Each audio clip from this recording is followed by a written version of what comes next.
నమస్తే, welcome to విధాత. నేను ప్రతిభ. ప్రభుత్వం మన వద్ద ఆదాయపు పన్ను నుంచి మొదలు పెడితే ప్రతి వస్తువుపై పన్నులు వసూలు చేస్తున్న విషయం మనకు తెలిసిందే. అయితే వీటన్నిటితో పాటు వారసత్వ పన్ను కూడా ఉందంటూ ఈ మధ్య చర్చలు పెద్దగానే జరుగుతున్నాయి. ఇదేంటి, ఇప్పటికే ఉన్న పన్నులతో తలపోటొస్తుంటే కొత్తగా ఈ పన్ను ఏంటి అనుకుంటున్నారా? అవునండి, అగ్రరాజ్యం అమెరికాలో ఇప్పటికే వారసత్వ పన్ను అమల్లో ఉందట. త్వరలోనే మన దేశంలో కూడా అమల్లోకి వస్తుందని అంటున్నారు. ఇంతకీ ఈ వారసత్వ పన్ను అంటే ఏంటి? ఈ వారసత్వ పన్ను గురించి మరిన్ని విషయాలు ఇప్పుడు తెలుసుకుందాం.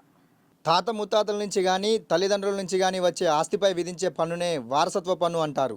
అగ్రరాజ్యం అమెరికాలో ఈ పన్ను అమల్లో ఉంది, కానీ మన దేశంలో మాత్రం ఈ పన్ను లేదు. మన దేశంలో ఈ పన్ను అమల్లో లేనప్పటికీ దీనిపై ఈ మధ్య రాజకీయంగా చర్చ జరుగుతోంది. ఎందుకంటే ముందు ముందు మన దేశంలో కూడా ఈ పన్నులు అమల్లోకి తెస్తారనే వాదన వినిపిస్తోంది. అమెరికాలో తండ్రి నుంచి కొడుకు సంక్రమించే ఆస్తిపై ప్రభుత్వం 55% పన్ను తీసుకుంటుంది. ఈ వారసత్వ పన్నుపై అమెరికాలో ఫెడరల్ లా అంటూ ఏదీ లేదు. అమెరికాలోని చాలా రాష్ట్రాలు 2 రకాల ట్యాక్సులు వసూలు చేస్తున్నాయి. వాటిలో ఒకటి వారసత్వ పన్ను కాగా ఇంకొకటి ఎస్టేట్ ట్యాక్స్. ఈ ఎస్టేట్ ట్యాక్స్ అనేది మరణించిన వ్యక్తి మొత్తం ఆస్తిపై విధించే పన్ను. మరణించిన వ్యక్తి ఆస్తిపై నుంచి ఒక వ్యక్తికి ఎంతైతే సంక్రమిస్తుందో దాని మీద ఆ వ్యక్తి చెల్లించే పన్ను వారసత్వ పన్ను అంటారు. అయితే ఆస్తి విలువ $10 లక్షలు అంతకంటే తక్కువ ఉంటే ఈ వారసత్వ పన్ను నుంచి, ఎస్టేట్ ట్యాక్స్ నుంచి మినహాయింపు ఉంటుంది.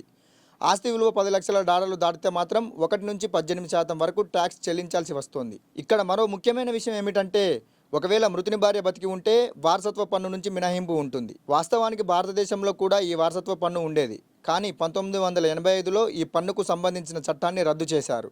అప్పటి ప్రధాని రాజీవ్ గాంధీ ఈ చట్టాన్ని తొలగించారు. ఈ చట్టం ప్రకారం సదరు వ్యక్తి మరణంతో ఆ వ్యక్తి పిల్లలు లేదా మనవలకు సంక్రమించే ఆస్తిపై పన్ను విధిస్తారు. 1953 ఎస్టేట్ డ్యూటీ ట్యాక్స్ యాక్ట్ ప్రకారం ఎస్టేట్ డ్యూటీ అనేది వారసత్వ ఆస్తి విలువపై 85% వరకు ఉండేది. మన దేశంలో చాలా వరకు ఆస్తులు వారసత్వంగా సంక్రమించినవే ఉంటాయి. అందుకే ఈ చట్టం పేరు వినగానే దేశ ప్రజలు భయపడుతున్నారు.